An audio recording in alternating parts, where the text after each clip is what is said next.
Your mind is your greatest asset, for sure. It's the greatest asset. Maya Raichoora, the UK's leading mental fitness and visualization expert and an inspiring author, empowers others to transform their lives by remapping the mind. In this episode, she shares powerful insights on ending the year with intention and stepping into the new year with clarity, purpose, and renewed energy. Once I understood the power of the mind and what you could achieve, to me it was like, I'm going to give myself the best chance to be healthy again. And yeah, today I literally am on no medication, I have no symptoms, and it's like, to doctors it's like unheard of. And I don't think it's a miracle. I don't think it is at all. It's hard, exactly, it's hard damn work. It just is. And I still work today. I still wake up every day for an hour. I visualize my colon. I visualize myself healthy. It's like my medication now. I still do my hard work. I never stop it. Guys, today is a very special day for me and for our podcast. Today we're joined by someone I deeply admire. It is Maya Raichoora. Can you believe it? She's a leading mental fitness and visualization expert and recently an author. Yeah, her book is coming soon, which you can pre-order already. I did. Her work is changing lives and most importantly changed your life, right? Yeah. And we are so grateful, so excited to have you here. Thank you so much for taking the time and effort to come here. We couldn't be more grateful or honored.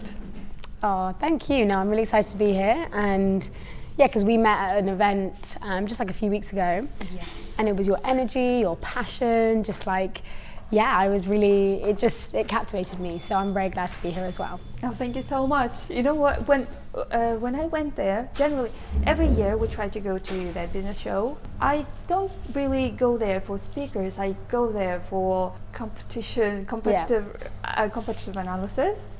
And but when I saw there, I was so happy. Yeah, I was so happy. Good. And Yeah. I just needed to seize that opportunity. No, I love it. And that's what it's about. Like, you've got to be bold. You've got to, create opportunities rather than just wait for them to come to you. And that's exactly what you did. And that's why we're here, which is great. Exactly. And I actually, I texted her quite, like several times to get her here. But thank you so much. No, of course. I'm excited. All right, let's just, I don't know, maybe now New Year's is approaching. Yes. Yeah, we can talk about that. For example, is there anything that you generally do at the end of every year? Yeah. Just to get to rewind and to get ready for the start of the next year? I love this question. Yeah. So I actually think like a lot of people make a mistake at this time of the year because I think everyone's so focused on, what you're going to do in 2025 and like all the goals for 2025. But you can't do that unless you reflect on the year you just had. And like so much happens in a year, so much. And unless we take the time to actually sit and think and reflect on, okay, how have I changed? Who have I become? What did I maybe overcome that was a bit difficult? What did I lose? And so generally at this time of the year, I go away. So I actually just went to the Cotswolds for like 2 days. Nice. And I just spend time on my own reflecting. So I generally have like 5 to 10 questions and I can share a few here. So for example, 1, you want to ask yourself, what did I lose and what did I gain in 2024?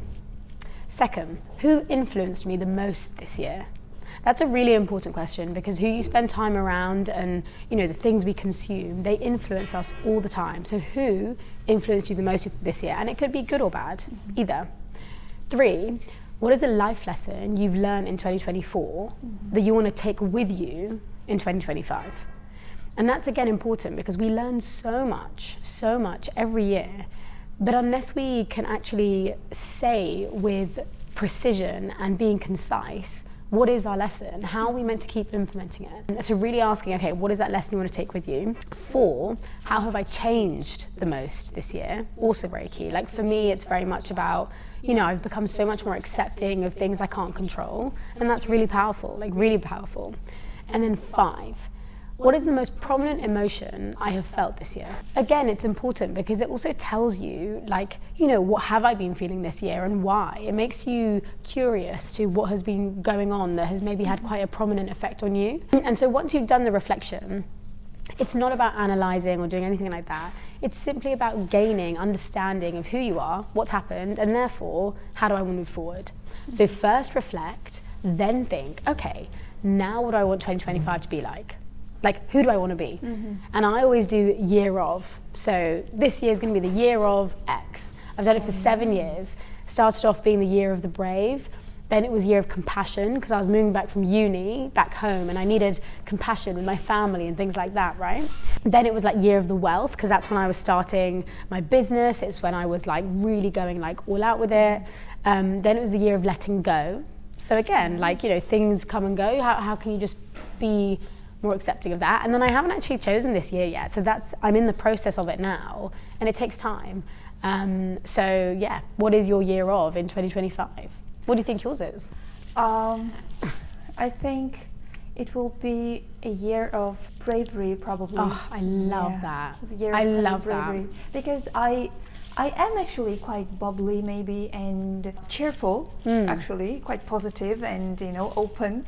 But most of the time I try to keep myself like quiet down, be too out there. But I think that it's time for me to just let myself be me, you know. Yeah, just I love that. not to be afraid of like expressing yourself fully, like to your fullest extent that you want to, not just try to like keep you quiet. Okay, maybe not too much. I don't want to do that. Maybe next year I would like to try and be bolder. I love that. Have you seen the movie Seeing Red? It's a Disney film, and it's actually really interesting. It's this like I'd really suggest watching it. It's a bit weird at times, but it's this idea that this like Asian kid, because obviously in Asian families we're told to suppress a lot of our emotions and who we are, right? Like I experienced that, I'm sure like a lot of people have as well. And in the movie she becomes this like big red panda when she experiences a really like intense emotion, whether it's love, whether it's anger. And like everyone in the family is like, we need to put it away. Like it's really like, you know, shouldn't be able to, yeah. And it was really interesting, like the process she goes through about embracing that side of her. And it's so wild, it's so brave. And I watched it the other week and I just thought it was brilliant. It was so good, so I recommend that. Seeing Red. Yeah, it's really good. Okay, great. We should watch it. Yeah. I think it's the right time for me to watch it. Yes, yeah, exactly. Amazing, great. I think you have to write those questions down. Yes. For sure, right. And try it. Just recently, I just want to talk about this now. You launched your book. Yeah. I mean, did you ever like dream about writing a book? How this transformation happened? How did you decide to write a book? And where did it come from? Like the process that, I mean, the growth that happened until you like, yes, this is the time to write the book. So how was it? How did it come? How did it happen? It's never been in my like.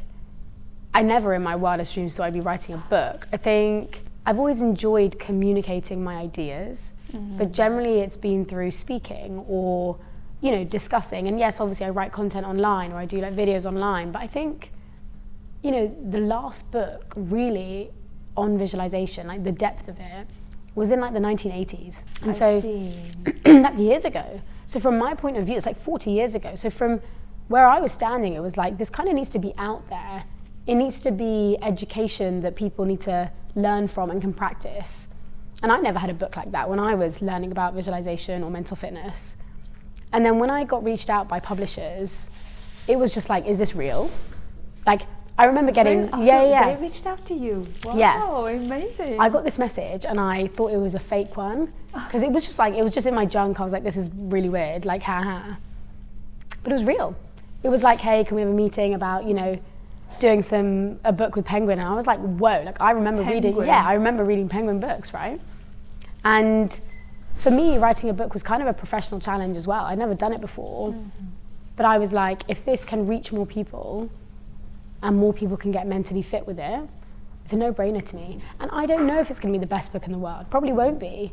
But it brings like years and years of research and practice and like things that no one knows about that I think needs to be in the world. Whether you are a student, whether you are a working professional, whether you are like an elite athlete, these are tools and exercises and ideas that can genuinely rewire the brain so you can think, feel, perform like the top 1%. And that means something different to everyone. But yeah, and writing the book was, one, it was actually a healing process because I've never properly written my story. And when I was writing that chapter, I would cry so much because like words cannot describe it. They just can't. And it's like reliving it the same again, I guess, probably, right? And it was the last chapter I wrote because I kept saying to my publishers, like, I don't know how to like write it. But I'd go back to like journal entries and I'd kind of like write it from there. Right? And then, and then I kept writing a book to think if one person could read this and gain value from it, that's what I'm gonna do. I'm gonna like write it to one person. And then if more people learn from it, that's great. But it was tough. Writing a book was not easy. I used visualization a lot in the process because I wanted to visualize what the chapters would look like and how they would, I'd literally say my chapter to myself before I even wrote it.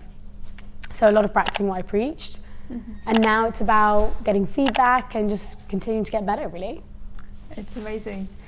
Really, I think the book is going to benefit like way more people, and from people who don't really know English, for example. I stumbled upon your profile, Instagram profile, after I moved to London.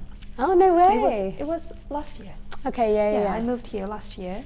So, and it was real, and I really liked what you were. It was. I really remember this video. Actually, you were holding your yoga mat. Walking and speaking just normal. There was nothing special, but I really liked it. I really liked the content, and I went to your page, and it was then, that's how I started following you. But for example, my relatives, they don't speak English. Yes. They wouldn't be able to understand you. Yeah. But with the book, if you get it translated to different languages, I think it will spread. And that's really the aim. quickly. That is the aim, like it's already being translated in German, and I think the more this can spread globally, the better. And exactly. it's an education. Like mental fitness is never something we were taught at school ever. Definitely, they teach math and things, but nothing. Also, really they teach PE. Exactly. They literally teach physical fitness. Yes. But like nothing about mental fitness ever. And so then when we get older, we really suffer the consequences. And look at everyone now, like, especially people our age, like we don't know how to train the mind. We then, when we're anxious or we're upset, we just, we either just ignore it, we suppress it, we find a way to party it away. But actually, when you can take control over your mind, over your thoughts, over your emotions, that is, one, super attractive. I think mental fitness is one of the most attractive things anyone can ever have. But two, it is so empowering to be able to know that actually I am not consumed by my brain. I can actually have power over it, and it's not easy. I don't think so. It can't. It requires, I guess, a lot of effort. Yeah. Maybe not a lot of effort at the same time, at one time, but consistent effort. And all it is like, if you, just how we prioritize our body, whether that's going to the gym or you go for a walk, just take 5 minutes for your brain. That's all I'm asking. I'm not saying you have to spend hours on it, but even if you just invest that active investment into it, just a little bit, it's going to make a huge difference, huge. But instead we just, scroll, or we just complain, we stress, and obviously then things are going to stay the same. Nothing changes if nothing changes. Exactly. That is it. Very obvious. Yeah, nothing changes if nothing changes. I know, but so many people, they want change. They're like, I want to be more confident, I want to be more peaceful, but then very few people are actually willing to change. That's the difference. Yeah, very few people actually doing something different input. I mean, the output, everyone's want a different output, but in order to get the different output, you have to input something different. Exactly. Right? Exactly, and that's going to be different for everyone. But it's like you said, the action takers, they're the ones that get results because you're actually changing something, you're trying something, you're experimenting. And it's not going to be a linear journey, but I think that's the joy of it. We all have different minds, just like we have different bodies, and it's a process of getting to know it and getting to understand the language of your brain. That's really key. Amazing. So let me just talk a little about how I feel in general, let's say. Okay. As you say, we've never been taught about these things, about like thinking, about mind. We've never been taught that our mind is something actually we have to think about. Never. And I think it's been only like a couple of years since I just really I started to understand that this shouldn't work like this. Yeah. Because I shouldn't feel like anxious all the time. Because you see, the thing is that I'm very healthy. I live in very good conditions, and there shouldn't be always this feeling that is bad, which is negative, not depending on everything good that's happening around me. It shouldn't. And then I understood that this is just the way I think. This is just the way I how to say, it is habitual pattern maybe, right? Yeah, of course. This is how I used to think. Always like, maybe not enough, something like this. Okay, I didn't do enough here, I didn't do enough there, I didn't do enough there, I didn't do enough here. And at the end, I always keep dissatisfaction, despite the fact that, well, everything is going great. I should be grateful for this. But no, I always felt this anxiety. And that's when I decided to, I think I decided that there has to be some changes. Yeah. Yeah. And I feel the changes, because now I wouldn't say that I magically changed, but the thing is that I started noticing, and I can stop that kind of thought, like negative thought. I can just stop it. Like, don't think about this, let's think about something else. This is how I like started to feel. But for example, if you were to give me an advice on like practical actions that I could do for the next year, for a better year, what would it be? Yeah, I think, well, firstly, amazing that, you've also seen those changes. And if we look at that language of our mind, it always starts with awareness, right? And you just mentioned that. You notice, am I thinking negatively? Am I feeling the same way I did, like, how I always done? Is it a pattern? So it starts with awareness. Then you have intelligence. Intelligence is understanding, where does it come from? Like, why am I feeling this way? Am I feeling this way because I have reason to and it's fair? Am I feeling this way because it is just autopilot? Is it because I'm triggered by something? And then you have agility. And agility is, okay, how do I actually change this? How do I, whether it's practice a little bit of visualization, so I'm wiring those new beliefs, whether it is being more intentional with my self-talk. So when it comes to, okay, the next year, what's my advice here? I'd say continue to, become aware, but also look at the intelligence and agility. Those two pieces are what create that mental fitness aspect. So rather than just having awareness of this is where the state of my mind is, which is mental health, mental fitness is like, okay, I understand why I'm feeling this way or why I'm thinking this, where it comes from, and this is how I need to change it. And look, there are so many different ways to be agile with it, and that's why it's going to be this element of experimentation and feedback. But a big thing as well is, one thing I've noticed when I've worked with like elite athletes or champions and things like that, they're very good at building a relationship with their mind that's like a best friend. Oh. Yeah, they don't like hate it. Their mind is on their side. But so many of us think our mind is like against us and it's trying to like, ruin us. And of course, when we get those negative thoughts, it can feel like that.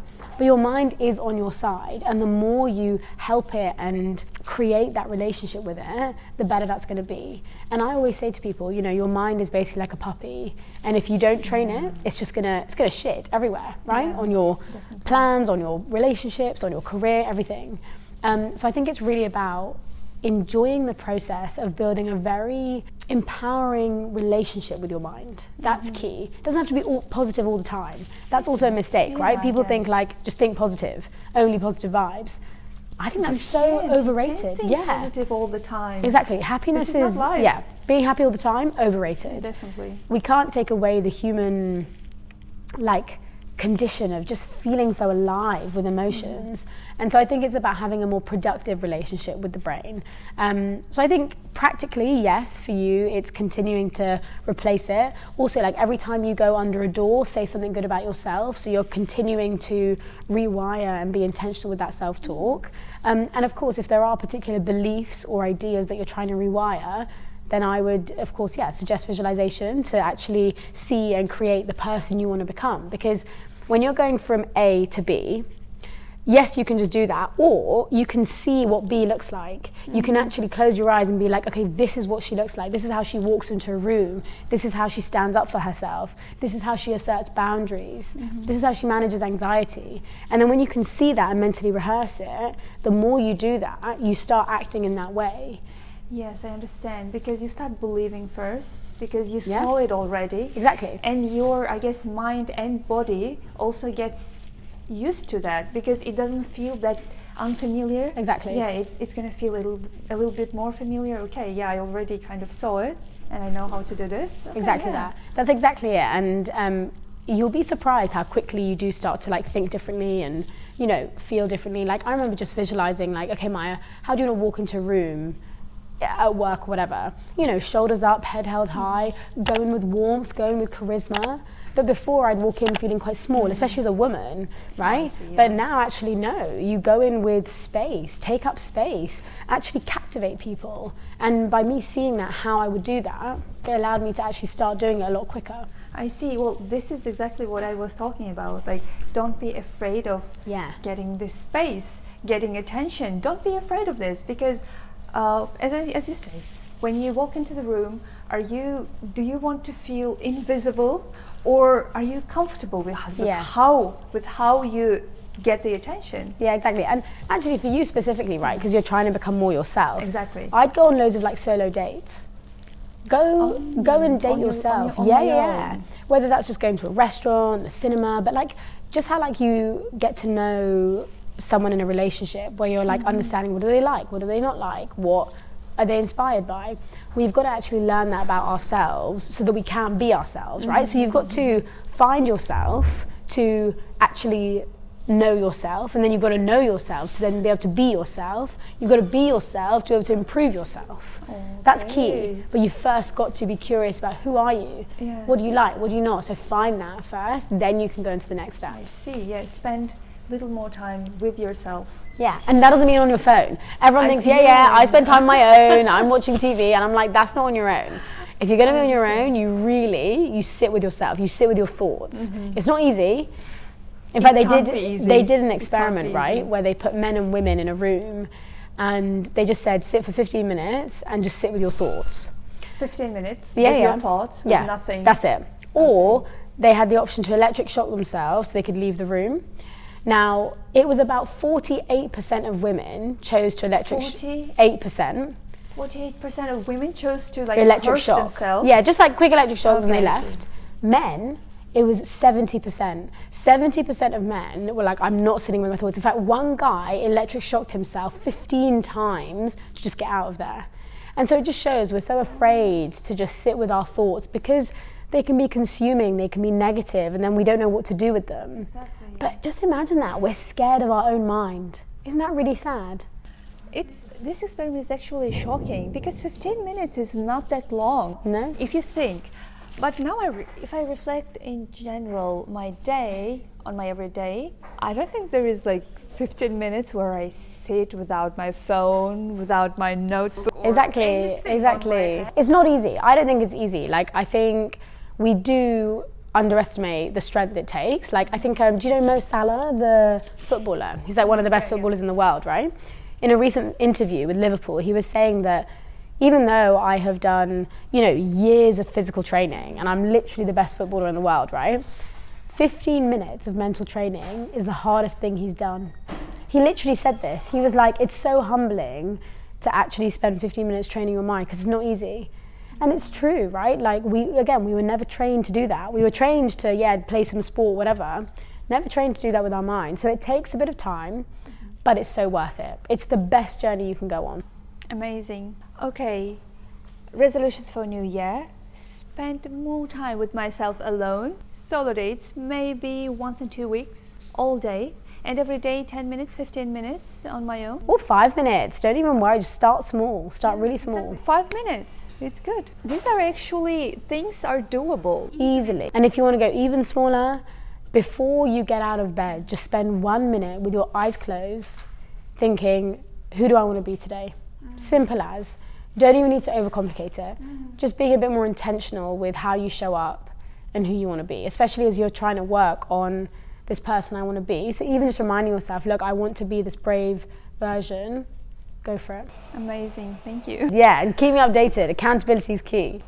I will keep you noted. I will definitely keep you updated. Now, all that you are saying right now, they seem very natural, very easy when you're talking about. But when I heard your story on your TED Talks about how you grew from somebody else completely different to this person now, it's an incredible journey. And I don't know if you want to talk about that. Yeah, I don't mind. I just wanted to know that maybe in the audience people don't know your story, how you started. And I think that would be very interesting for them to know. I know, but I think it's a very powerful story. It's incredibly powerful. I do appreciate that. Yeah, I think like for me, so long story short is, you know, like any South Asian individual, very high achieving. I played sport very competitively. And then I was diagnosed with ulcerative colitis, which is an inflammatory bowel disease. Okay, your disease, where does it come from? They don't know. There's no cause, and it's not, like for me, no one in my family's ever had it. They often say it's caused by stress, but like, you know, that's kind of harsh. Everyone's stressed at that age, so my body obviously, reacted in that way. But it's quite a common disease. Like I think it's every like half an hour, or 1 in 360 people are diagnosed with it, with either Crohn's or colitis, but severity changes. In fact, it's Crohn's and Colitis Awareness Week this week. And it's just one of the most, such an invisible disease because the symptoms are so embarrassing, right? You're talking about going to the loo like 40 times a day. And as a woman, there was so much shame I was holding. And when you are young, you don't want to talk about this. You don't want to know about you don't feel feminine. You don't feel good about yourself at all. And of course you're in pain. Like, you know, when we get like a stomach ache or a stomach bug, think about how it completely wipes you out, right? Now imagine that, but like on the most excruciating pain level, and you're going through that every single day for about 5 years of your life. You don't even get a break from it. So imagine you're having that, you know, you're completely wiped all the time. Socially, you don't have anything, but also like you lose your confidence, you lose your love for life, you just lose your spark or any type of light. I had so much light in myself, so much. I see that light now. But then it completely gone. And you know, you do raise a good point that it's all well and good that I can sit here saying all this stuff, but the journey I had to go on to even like build myself back up was so grueling. It was so tough. I wanted to give up like every day. I was forced by doctors to have surgeries and to give up and to just say like, Maya, just stop, like you're in such an awful position. And it's so difficult, like I think it puts you in a position where you conjure up a strength that you never ever thought you would have had. And there was also times where I just didn't want to be strong anymore. I didn't want to do it. I just didn't want to fight. It was so painful to keep fighting. But the tiniest bit of light just showed me there was like a way forward, like through all of that darkness. And for me, that was visualization, because when I was laying in hospital, this was my 9th time in hospital, I was on 65 tablets a day. I remember I'd go to the loo in pain and I had to sleep on the loo because I didn't have the energy to walk back to my bed. I just didn't have it. And I was so withered. And when this nurse was like to me, you know, where would you be if you weren't here? I saw myself walking and just being a bit healthy. Like I literally mentally rehearsed that. And, you know, it's not like the next day, yeah, hey, everything's good. But the hope I felt, just a moment of hope, I was like, what if this could be possible? And all of us, we tend to ask, what if this is going to happen? What if this goes wrong? What if I fail? But what if it could actually go really well? What if I could do this? And I just kept going. I kept using visualization to process me walking, process or see myself healthy, or even like helping myself with the pain. And I kept researching, learning, understanding more about the brain. And it was tough, like it wasn't easy. And then, I spent a year just like really investing in it. And at the same time, still going through difficult symptoms, on medication. And you didn't know it's gonna work. There was no guarantee that there was glory at the end of this. There was no guarantee. Imagine having to have a belief in something that genuinely you told this probably won't work. So the level of self-discipline and belief I had to have was extraordinary. And I still, to this day, I'm so grateful for that strength, but I don't know where it came from. I think it really is such a testament to like what a human is, that if we can, we can. And then, since then, I just dedicated everything. And it wasn't that, okay, then everything was all plain sailing, but once I understood the power of the mind and what you could achieve, to me it was like, I'm gonna give myself the best chance to be healthy again. And today I literally am on no medication, I have no symptoms, and it's like, to doctors, it's like unheard of. And I don't think it's a miracle. I don't think it is at all. So many people have done this. It's hard, exactly, it's hard damn work. It just is. And I still work today. I still wake up every day for an hour. I visualize my colon. I visualize myself healthy. It's like my medication now. Yes, I'm now visualizing building a global company or confidence, but I still do my hard work. I never stop it. Because you know where you were, and you definitely don't want to go there. No, I don't want to be there, but I also don't have fear of it. Yeah. I know I can handle everything. I know that. And a part of my story, I guess, that a lot of people don't know is that when I went to uni, yes, I was feeling good. And then in my last year of uni, it happened again. So I'd had 4 years of my life where I was fine, and then this happened. And honestly, that moment was the worst, because I was like, I always said to myself, if this was to happen again, I'm done. I can't do it anymore. And then there was this like moment in my mind where I was like, Maya, if you've done it once before, why can't you do it again? Like, why? And I did it again. In fact, probably more and better. And I learned even more. I made the relationship with myself better even more. And I can fully say that your mind is your greatest asset, for sure. It's the greatest asset. Just use it right. You don't make an enemy out of it. Yeah, it can be a weapon or a tool, and you've got to choose. Most people, it's a weapon. It's super destructive. For most of us, yeah. Exactly, but it needs to be a tool for us. Amazing. Such a great story, really. I've read books, especially the author, I don't remember now, I forget his name, the author of Miracle Morning. Oh, yeah. The book starts with description of the accident he had, and after that he went through cancer. Yeah. But he got through it. Yeah. With discipline, with determination and belief. And again, the other story, she's known as a queen of glucose, or oh yes, yeah. Yes, I know who you mean actually. Yeah. She had also a very traumatic experience with health. Yeah. I've heard about people, I've read their books in real life. You're the first person who just overcame that kind of very serious health issues, and since here again, sparkly, bubbly, and I'm still on my journey, right? Like, mental fitness is not, exactly, it's a lifelong journey, but I'm so grateful that I get to be on it and I get to teach others that. And I've only scratched the surface of my mind, really. So once you can put it towards, your goals or your performance or your emotions, so much can change for you, so much, which is exciting. Okay, what are your new plans for 2025? What can we expect from you? For example, this year it was... I'm also exploring now. Like, I'm using this time to be like, what do I want to do? I've loved doing my events, and I want to make those bigger and better, and probably take them to maybe America and abroad as well, like bring in more people to that. I think a lot of people have actually mentioned to me that they want to train in visualization so they can teach others. Mm-hmm. So that's been really interesting to me. How can we actually create more people teaching others visualization? Because that's how we can spread the word. But more than anything, I'm just going to keep doing the things that make me feel alive, but also that are the most impactful for people. Because the thing that drives me is like meeting people like you who are like, this really helped me. This one piece of content changed this for me. That is why I do what I do.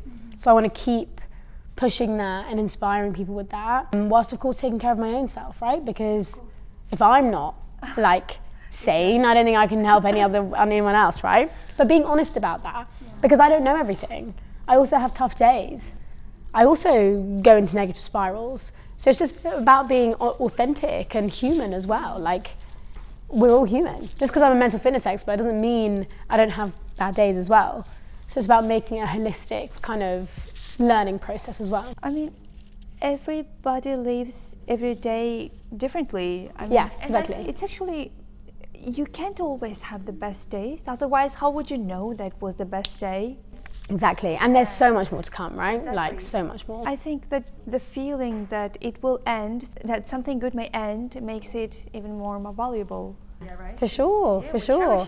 Yeah, absolutely. And it's the little things, you know, like the little wins, find the extraordinary in the ordinary. When a sun sets, enjoy it. Don't look at your phone, look at it. Don't take pictures, just be with it, you know? Celebrate the little wins, celebrate the moments of connections or the new people you meet. Like, this is such a highlight of my year. Like, it's amazing. You know, I never would have met you if it wasn't for this. And so the little wins, enjoy them, sit with them, and just embrace them for sure. Amazing, thank you so much. I have a couple of questions just to get to know you a little better. Okay. Besides your work, you know. Yeah. We call it behind the... Okay, nice, love it. Yeah. Yes, that's very good. Yeah. What do you like the most about London or anywhere you live? London. You can be inspired anywhere, in any corner. Same. Yeah. Great. What is one food that you could always eat? Sushi. Yeah. We're having sushi next time. Yeah. What is one activity that helps you rewind? I don't know, helps. It's generally we ask entrepreneurs. Yeah. But you are, as an expert. I think sitting by the lake. I love it. Just on my own, sitting by the lake with water. Yeah. If you had to read only one book for the rest of your life, what would it be? Mine. No, I'm kidding. Probably Viktor Frankl, Man's Search for Meaning. I think it's a brilliant book. Great. And the last one, yes. This is, what would you say one trait, one characteristic of yours that helped you get here? Courage. Great. And what would be like one advice? If you had to give only one advice to your client, what would it be? If you had to give one. Just let it go. Let it go. Let it go and step it. Or if you want to start a new chapter, you've got to stop rereading the old one. I think a lot of people do that. Interesting. Yeah, we're done. I'm not going to hold you any longer. Thank you. So Maya was with us today. Thanks. And we will add all her information down below. Thank you so much.